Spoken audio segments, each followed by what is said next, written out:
Hey, welcome back. In the last video, I showed you these two matrices, and I mentioned that we can't calculate their matrix product. Now that you know how matrix multiplication works, it's easier to see why we can't. Remember, we were finding a series of dot products between the rows of the left matrix and the columns of the right. And what do we need to find a dot product? We need two vectors that are the same length.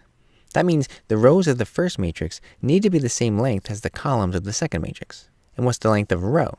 Its number of columns. And what's the length of a column? Its number of rows. So that gives us a very important rule for matrix multiplication. The number of columns in the left matrix must equal the number of rows in the right matrix. You can see it easily when you write out their shapes side by side. Remember, we always specify the dimensions as rows by columns. So when you put them next to each other, in the order you plan to multiply them, the number of columns for the left matrix ends up here on the inside, next to the number of rows for the right matrix here.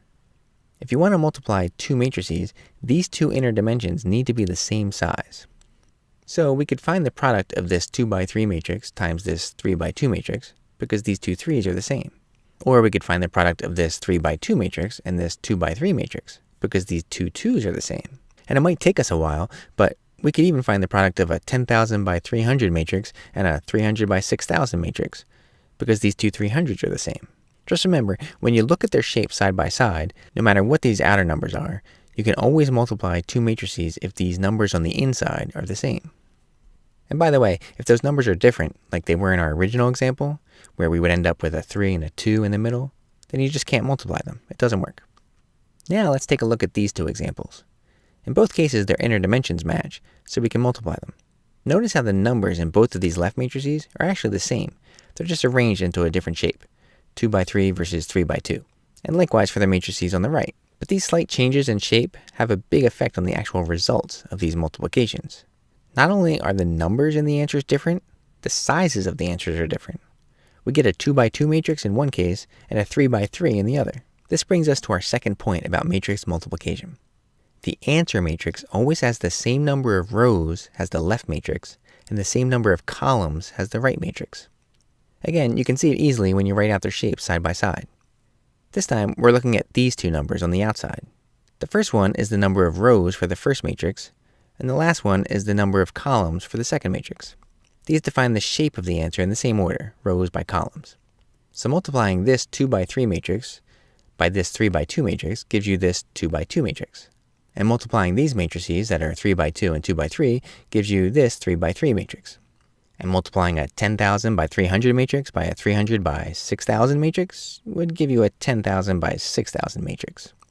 I want to take a look at one more example. Here, we want to multiply these two matrices. We can see from these 3's and their shapes that it's safe to multiply them. And these outer dimensions tell us we'll get a 2 by 2 matrix as a result. In fact, we'll get this 2 by 2 matrix. Now, let's take those same two matrices but swap their order in the multiplication. When we look at their shapes in this order, we get 3 by 2 and 2 by 3.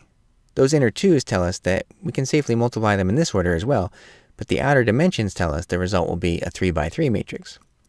Calculating the product gives us this result. This brings us to our third point about matrix multiplication. Order matters. If you have two matrices, A and B, then the product AB is not the same as the product BA. Standard multiplication is commutative, which means you can change the order of the items in the multiplication and you'll still get the same answer. 2 times 5 and 5 times 2 both equal 10. But as you just saw, matrix multiplication is definitely not commutative. Sometimes the sizes will only line up one way or the other. For example, a 4 by 2 matrix and a 3 by 4 matrix can only be multiplied in one order. This way works, but this way doesn't. Other times, like in the previous example, you can multiply them in either order, but you'll get different results. Just to make sure you don't think it's only related to the size, consider these two square matrices. Multiplying them in either order produces the same sized result, but notice how the values in each of the answers are different. This leads me to the last point I want to make about matrix multiplication. It's actually something I mentioned in the previous video.